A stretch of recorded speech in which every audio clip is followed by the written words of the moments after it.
이 세상 어디든 사람이 모이는 곳에서는 자기 자랑, 남 깎아내리기, 험담, 온갖 잡담 외에는 다른 이야기가 오가지 않더군요. 그러니 제가 밖에 나갈 이유가 있겠습니까? 저는 맑은 마음으로 제 삶을 살아갑니다.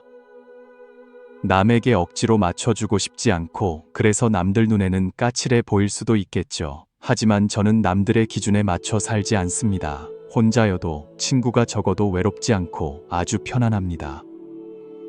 억지로 인간관계를 유지할 필요도 없고 어떤 제약이나 속박도 없으니까요. 이런 사람들은 맑은 마음을 가지고 스스로를 만족시킬 줄 알며 자신을 위해 자신이 원하는 삶을 자신의 생각대로 살아갑니다. 당신의 삶이 매우 바쁘다는 것을 압니다. 그렇다 해도 제가 하는 이야기가 쉽게 와닿지는 않을 겁니다. 특히 한번 들어서는 완전히 이해하기 어려울 수 있습니다. 제 조언은 끝까지 시청하시고 한가하시거나 쉬면서 일하실 때 여러 번 반복해서 들어보시라는 겁니다. 편하게 들으실 수 있도록 재생 목록에 저장하고 공유해 주세요. 짧으면 몇 달 안에 당신의 사고방식이 놀라울 정도로 발전할 것이라고 확신합니다. 고인의 지혜가 여러분과 함께하기를 바랍니다. 가난한 자의 사교는 느린 자살과 같습니다. 즐겁게 살고 싶다면 스스로를 낮추기보다 높이 여기고 우유부단하기보다 단호해야 합니다. 오늘 제가 다소 거만한 말씀을 드려볼까 합니다. 사람은 그 어떤 사교 관계도 필요 없습니다. 가난한 자의 사교는 개똥만도 못합니다. 어릴 때부터 부모님과 선생님은 우리에게 단결하고 사랑하며 친구, 동료들과 좋은 관계를 맺으라고 가르쳤습니다. 하지만 현실은 혼자 이 세상에 맞서보면 결국 자신이 기댈 수 있는 것은 자기 실력이나 수중에 있는 돈뿐이라는 것을 깨닫게 됩니다. 많은 어리석은 자들이 이 현실을 꿰뚫어 보지 못합니다. 관계를 중요하게 여기며 매일같이 사교에 매달립니다. 오늘은 쓸데없는 동료들과 술을 마시고 내일은 가난한 친구들에게 꼬임당해 게임을 합니다. 실용적인 것은 쓸데없는 친구들뿐만 아니라 가난한 부모도 마찬가지입니다. 우리가 처음 말을 배우기 시작했을 때 모든 사람들은 우리에게 부모님이 우리를 무조건적으로 사랑하며 그들의 말을 들어야 한다고 말했습니다. 하지만 사회의 풍파를 겪어본 사람들은 부모님 역시 우리와 다르지 않다는 것을 압니다. 가난할 때는 부자를 택합니다. 강자를 숭배하고 약자를 짓밟습니다. 당신이 밖에서 바쁘게 지내지만 돈을 별로 벌지 못한다는 것을 알게 되면 겉으로는 괜찮다고 말하겠지만 행동으로는 항상 당신을 비난하고 이래라 저래라 명령할 것입니다. 그러한 잠재의식적인 행동은 당신에게 당신이 쓰레기 같은 존재라고 말하는 것과 다름없습니다. 다소 심한 표현이었지만 솔직한 말이 났습니다. 쓸데없는 친구들에 대해서는 더 말할 필요도 없겠죠. 오늘날에도 여전히 많은 사람들이 윗사람에게 잘 보이기 위해 아첨하는 법, 사교하는 법, 개처럼 구는 법을 배웁니다. 효과가 전혀 없다고는 할 수 없겠지만 이 세상의 가장 큰 이치는 등가 교환입니다. 당신은 윗사람과 몇 번 밥을 먹고 90년대 낡은 노래 몇 곡 부르고 술에 취해 속마음을 털어놓으면 그들과 좋은 형, 동생 사이가 되었다고 생각하십니까? 순진하시군요. 당신과 윗사람의 관계가 아무리 좋아도 당신은 여전히 그들에게 고용된 사람, 월급쟁이일 뿐입니다. 이 진실은 결코 변하지 않습니다. 그들이 당신보다 더 싸고 더 쉽게 취하게 만들 수 있는 사람을 찾아 당신을 대체할 수 있다면 당신을 내쫓는 것이 그들에게는 현명한 선택입니다. 그러므로 이 실용적인 사회에서 살아남기 위해서는 돈만이 진실입니다. 사교 관계 같은 것들은 모두 쓸데없는 것들입니다.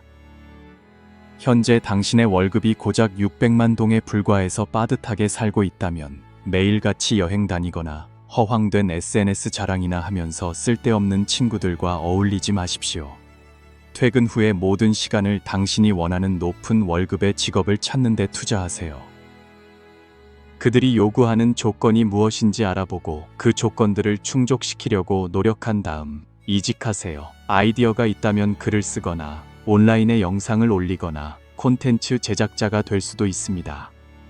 팬이 많아지면 직접 사업을 하는 것을 고려해 볼 수 있습니다.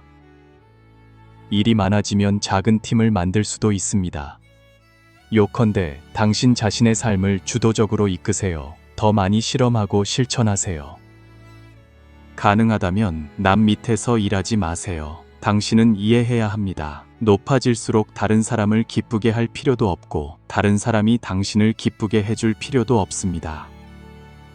매일같이 관계를 이용하고 사교를 좋아하는 사람들은 모두 탐욕스러운 가난한 귀신들이니 반드시 그들을 멀리해야 합니다. EQ가 뭐죠? 실력 앞에서는 개똥만도 못합니다. 당신은 사귀고 교류하지 않으면 어떻게 발전하느냐고 말합니다. 제가 당신에게 말하죠. 왜 어떤 사람들은 하루 종일 집에 있는 것을 좋아하고 밖에 나가고 싶어 하지 않거나 밖에 나가도 혼자 있는 것을 좋아할까요? 어떤 사람들은 말합니다. 내가 좋아하는 모든 것은 집에 있고 내가 싫어하는 대부분의 사람들과 것들은 밖에 있기 때문이라고요. 이 세상 어디든 사람이 모이는 곳에서는 자기 자랑, 남 깎아내리기, 험담, 온갖 잡담 외에는 다른 이야기가 오가지 않더군요. 그러니 제가 밖에 나갈 이유가 있겠습니까? 저는 맑은 마음으로 제 삶을 살아갑니다. 남에게 억지로 맞춰주고 싶지 않고 그래서 남들 눈에는 까칠해 보일 수도 있겠죠. 하지만 저는 남들의 기준에 맞춰 살지 않습니다. 혼자여도 친구가 적어도 외롭지 않고 아주 편안합니다. 억지로 인간관계를 유지할 필요도 없고 어떤 제약이나 속박도 없으니까요. 이런 사람들은 맑은 마음을 가지고 스스로를 만족시킬 줄 알며 자신을 위해 자신이 원하는 삶을 자신의 생각대로 살아갑니다. 인간관계를 좁히고 친구는 적지만 삶은 안정되고 평온합니다. 아무리 많은 사람이 당신과 함께하고 이 세상에서 당신이 얼마나 많은 사람을 알든 결국 당신은 혼자일 수밖에 없습니다. 그러니 친구가 점점 줄어드는 것에 대해 걱정하지 마세요. 또한 가족과의 관계가 점점 약해지는 것에 대해 슬퍼하거나 불안해하지 마세요. 자신을 더 나은 사람으로 만들기 위해 열심히 노력하고 가족을 잘 돌보는 것이 성숙한 사람의 가장 현명한 결정입니다. 그렇게 생각하시나요? 다음은 혼자 있는 것을 좋아하지만 내면이 매우 강한 사람들의 12가지 특징입니다. 전에 공유한 적이 있습니다. 다시 한번 보실 수 있습니다. 첫 번째 특징, 그들은 내향적인 사람들입니다. 많은 사람들이 내향적인 사람들을 시끄러운 세상에서 약자라고 생각합니다. 이러한 일반적인 통념과는 달리 그들의 고독은 엄청난 힘을 가지고 있습니다. 혼자만의 시간은 자신과 연결되고 고도로 집중하며 창의적인 영감을 꽃피우기에 이상적인 시간입니다. 외향적인 사람들이 현대 사회에서 더 인기가 있는 경향이 있지만 내향적인 사람들은 혼자 있을 때 소외감을 느끼지 않고 오히려 그 평화와 고요함을 즐깁니다. 개인적인 시간은 그들이 사회적인 약속이나 교류 후에 에너지를 재충전하고 삶의 균형을 되찾는 데 도움이 됩니다. 두 번째 특징, 그들은 독립적인 사람들입니다. 혼자 있든 다른 사람들과 함께 있든 사적인 시간을 좋아하는 사람들은 항상 스스로 일을 완수하고 개인적인 경험을 소중히 여기는 경향이 있습니다. 높은 독립성은 그들이 자신의 생각과 결정을 완전히 신뢰한다는 점에서도 드러납니다. 그들은 당신의 이야기를 진심으로 경청할 준비가 되어 있지만 당신의 조언에 완전히 의존하지는 않을 것입니다. 자율의식은 또한 그들이 많은 규칙이나 제약 없이 높은 생산성을 발휘하도록 동기를 부여하는 요소입니다. 혼자 있는 것을 좋아하는 사람들의 독립적인 성격 때문에 그들은 주변에 사람이 많지 않은 환경에서 더 효율적으로 일하는 경향이 있습니다. 세 번째 특징, 그들은 좋아하는 모든 것을 혼자 합니다.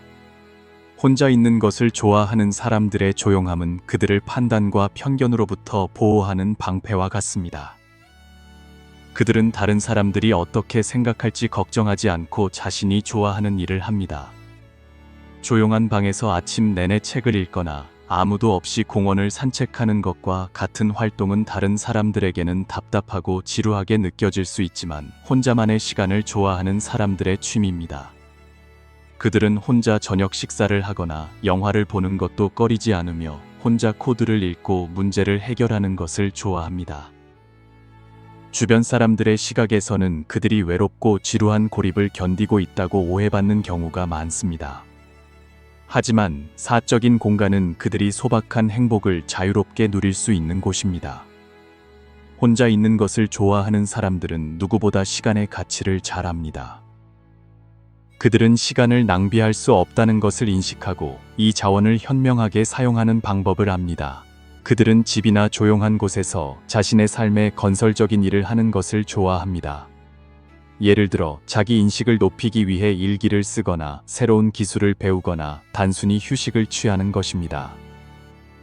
자신의 시간을 소중히 여기는 것 외에도 그들은 다른 사람의 시간도 존중하며 어떤 약속에서도 당신을 기다리게 하지 않을 것입니다. 5번째 특징, 그들은 모든 일에 자립적입니다. 이것은 혼자 있는 것을 좋아하는 사람들의 긍정적인 특징이기도 합니다. 그들은 속상한 문제를 친구에게 전화해서 털어놓기보다는 스스로 감정을 달래는 방법을 택할 것입니다. 그들이 언제 슬퍼하는지 알기 어려운데 그들은 자신의 감정을 아주 잘 통제할 수 있기 때문입니다. 대부분의 시간을 혼자 조용한 상태로 보내지만 그들은 항상 긍정적인 생각으로 자신의 문제를 해결할 방법을 찾아냅니다. 덕분에 그들은 다른 사람에게 쉽게 의존하지 않습니다. 6번째 특징. 그들은 깊이 생각합니다. 혼자 있는 것을 좋아하는 사람들의 성격적 특징은 모든 것을 멀리서 관찰하고 주변에서 일어나는 일들을 주의 깊게 듣고 깊이 생각한 후에 말하거나 행동하는 것을 좋아한다는 것입니다. 혼자 있는 것에 익숙하기 때문에 그들의 관점은 외부 요인의 영향을 덜 받습니다. 혼자 있는 것을 좋아하는 사람들의 조용함은 종종 전략적입니다. 마치 체스 경기에서처럼 그들은 다음 수를 신중하게 생각하고 있을 가능성이 큽니다. 고독의 공간은 그들이 자신과 연결되고 최고의 자신이 되기 위해 어떤 측면에서 자신을 발전시켜야 하는지 알 수 있게 해줍니다. 7번째 특징. 그들은 친밀한 관계를 편안하게 여깁니다. 양보다는 질이 혼자 있는 것을 좋아하는 사람들의 관계를 가장 잘 묘사하는 말입니다. 그들은 많은 사람들을 만나고 알아가는 것을 꺼리지 않지만 진정으로 친한 몇몇 가족과 친구들에게만 집중합니다.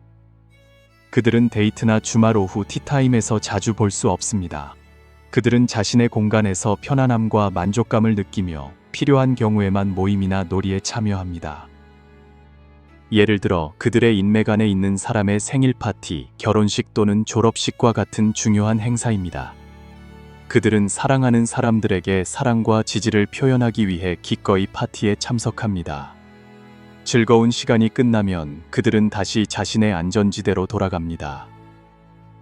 8번째 특징, 그들은 자신을 사랑합니다. 활발하지 않다는 오해를 자주 받습니다.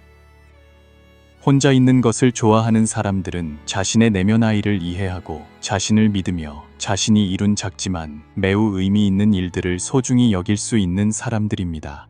그들은 스스로 감정을 치유할 수 있는 능력이 있으며 이를 통해 자신의 실수를 받아들이고 후회와 화해할 수 있습니다. 그들은 자신에게 집중하는 시간을 많이 보내지만 이기적이거나 자기중심적이라는 것을 드러내지는 않습니다. 자신을 사랑하는 것은 연민의 표시이며 자신을 사랑하는 사람들은 종종 열린 마음을 가지고 다른 사람들에게 공감하기 쉽습니다. 9번째 특징, 그들은 갈등을 피합니다.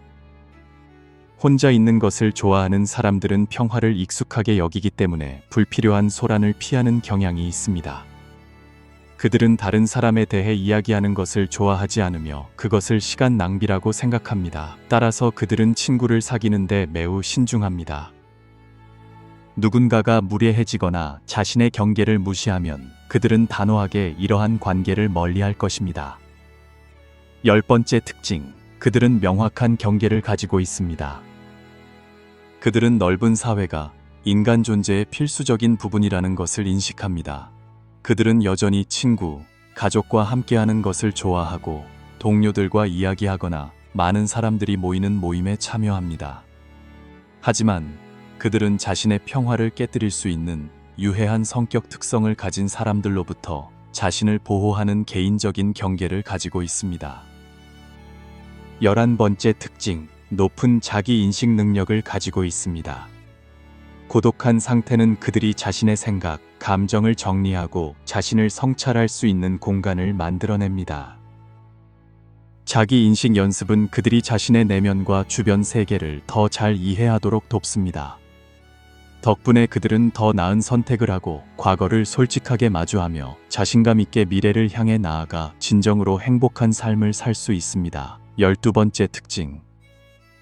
그들은 침착함을 잘 유지합니다.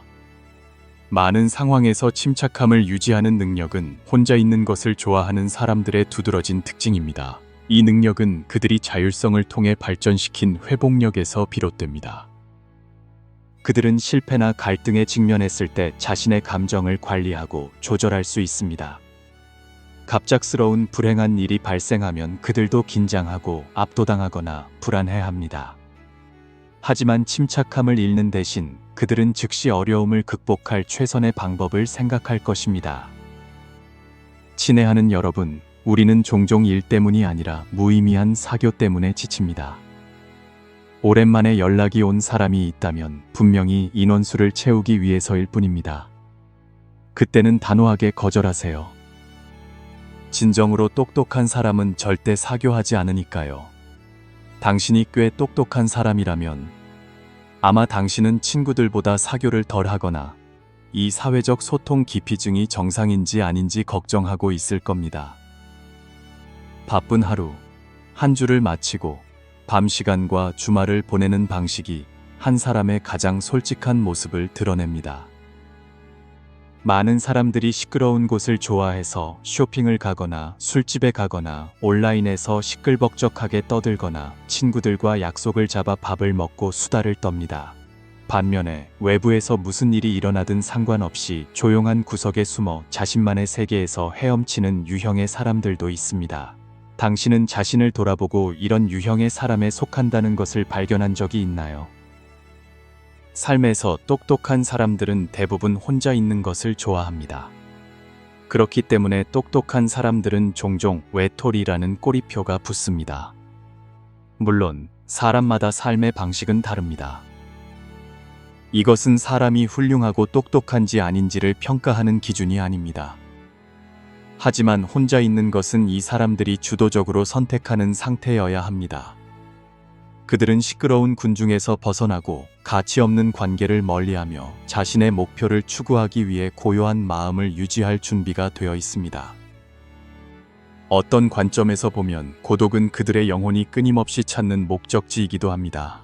똑똑한 사람들은 종종 외롭다고 말하는 대신 똑똑한 사람들은 고독을 선택한다고 생각하세요. 그러니 당신이 혼자 길을 걷는 것을 좋아하는 몇 안 되는 친구만 있고 혼자 사는 것을 즐거워하며 모든 것에 만족한다면 당신은 평범한 사람은 아닐지도 모릅니다. 장자는 말했습니다. 홀로 있는 사람, 이를 귀하게 여긴다. 이는 혼자 있을 줄 아는 사람이 비범해지고 존귀하게 여겨진다는 의미입니다. 여기서 홀로 있음은 자유로움과 편안함, 자기 조화, 자기 완성을 의미하며 이는 곧 자신과 함께하는 방법을 아는 것입니다. 우리는 어릴 때부터 다른 사람들과 어떻게 함께 살아가고 사회에 어떻게 적응하며 공동체에서 어떻게 뛰어날 수 있는지에 대한 너무나 많은 가르침을 받아왔다는 것을 알아야 합니다. 하지만 가장 기본적인 것, 인생의 가장 큰 적은 바로 자신이라는 것을 잊었습니다. 만약 누군가가 자신을 이기고 자신과 함께하는 법을 배운다면 그는 모든 것을 이길 수 있습니다. 인생에서 한 달이든 1년이든 10,